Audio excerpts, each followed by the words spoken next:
రోబోలు సొంతంగా ఆలోచించడం మొదలు పెడితే ఏం జరుగుతుంది? మనుషుల్లాగే రోబోట్లకు కూడా ఎమోషన్స్ వస్తే ఏం జరుగుతుంది? ఇది వినడానికి చాలా వింతగా అనిపిస్తుంది కదా. మీకు ఒక చిన్న వీడియో క్లిప్ చూపిస్తాను ఇప్పుడు. ఇది మీరు చూస్తున్నటువంటి ఈ వీడియో ఇండోనేషియాలో రీసెంట్గా జరిగింది.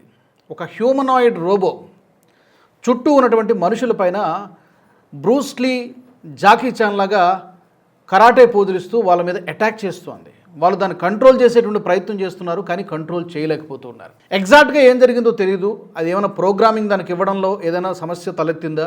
ఎందుకంటే రోబో అయినా కంప్యూటర్ అయినా ఏదైనా కూడా మనిషి ఇచ్చినటువంటి ప్రోగ్రామింగ్ లేదా అల్గారిథంని బట్టే అది నడుచుకోవడం జరుగుతుంది. బట్ ఇక్కడ ఈ పర్టికులర్గా ఈ ఇండోనేషియాలో ఈ హ్యూమనాయిడ్ రోబో ఎందుకు మనుషులపైనే తిరగబడుతోంది అనేది ఈ వీడియో సోషల్ మీడియాలో చాలా పెద్ద ఎత్తున వైరల్ అవుతుంది. చూడ్డానికి చాలా ఫన్నీగా ఉంది, కానీ ఇది భవిష్యత్తులో జరగబోయేటువంటి ఒక ప్రమాదానికి సంకేతంగా కూడా నాకు కనబడుతోంది. కారణం ఏంటంటే ఆర్టిఫిషియల్ ఇంటెలిజెన్స్ ఈ రోజున అన్ని రంగాల్లో వచ్చేస్తోంది. యుద్ధ రంగంలో రోబోలను వాడుతున్నాం, హాస్పిటల్స్లో రోబోటిక్ సర్జరీస్ అంటున్నారు, క్లాస్ రూమ్స్లో రోబోలు క్లాసులు చెప్తున్నాయి, స్పోకెన్ ఇంగ్లీష్లో ఆన్లైన్లో రోబోలు క్లాసెస్ చెప్తున్నాయి. ఇట్లా అనేక రంగాల్లో వాట్ నాట్ వేర్ నాట్ ప్రతి చోట ప్రతి రంగంలో కూడా ఈ రోజున ఆర్టిఫిషియల్ ఇంటెలిజెన్స్ ప్రకంపనలు సృష్టిస్తోంది. కొన్ని వేల సంఖ్యలో ఉద్యోగాలు పోతూ ఉన్నాయి. సరే, ఇది ఒక రకమైనటువంటి విపత్తు.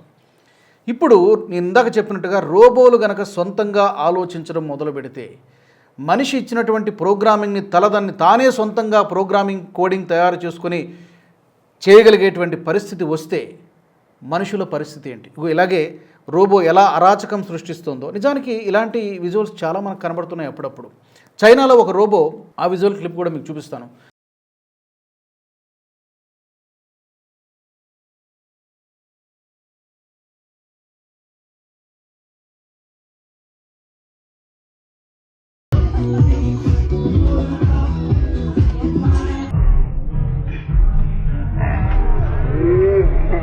చైనాలో ఒక అమ్మాయితో మిస్బిహేవ్ చేస్తోంది. అంటే ఇచ్చినటువంటి కమాండ్ ఒకటి, అది మరొకలాగా బిహేవ్ చేస్తోంది.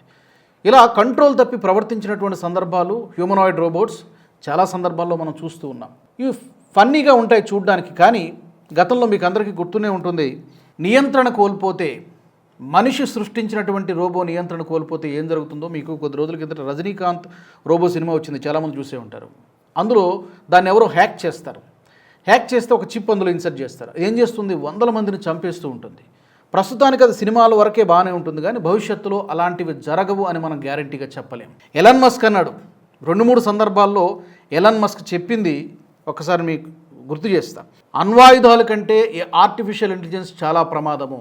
ఏదో ఒక రోజున మానవాళికి అంతం చేసేంత కెపాసిటీ, శక్తి ఆర్టిఫిషియల్ ఇంటెలిజెన్స్కి ఉన్నది. అంటే సరైనటువంటి ప్రొటెక్షన్ లేకుండా గనక ఆర్టిఫిషియల్ ఇంటెలిజెన్స్ను తయారు చేస్తే అది ఏదో ఒక రోజున మిమ్మల్ని అటాక్ చేస్తోంది. ఎందుకంటే తర్వాత ఇంకో మాట కూడా అన్నారు, మనం ఏఐ ద్వారా ఒక రాక్షస శక్తిని మనం పిలుస్తున్నట్లే అని చెప్పి 2014లో ఎలాన్ మస్క్ మాట్లాడినటువంటి పరిస్థితి. అలాగే ఏఐ వల్ల మానవాళి అంతరించేటువంటి అవకాశం కూడా పూర్తిగా కొట్టి పారేయలేమని చెప్పి ఆయన ఒక ఇంటర్వ్యూలో చెప్పారు.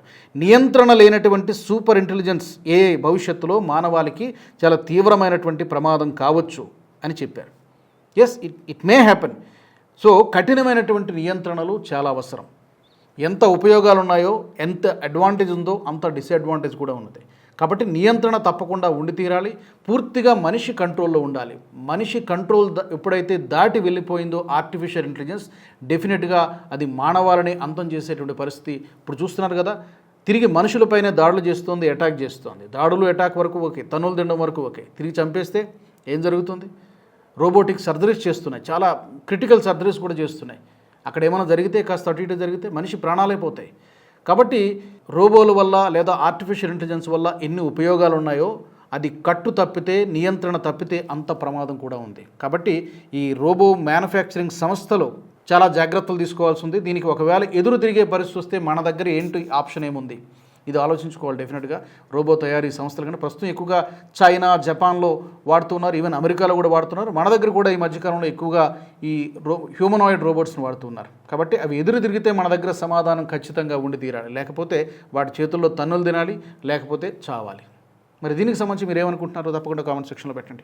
ఈ వీడియో మీకు నచ్చినట్టయితే లైక్ చేయండి, 10 మందికి షేర్ చేయండి. అలాగే కామెంట్ల రూపంలో మీ అభిప్రాయాలను మాతో పంచుకోండి. Nationalist hub group of channels ను సబ్స్క్రైబ్ చేసుకుని తెలుగునాట జాతీయవాద జర్నలిజాన్ని ప్రోత్సహించండి. ఈ వీడియో కింద ఉన్న బెల్ ఐకాన్ పై క్లిక్ చేయడం మర్చిపోవద్దు.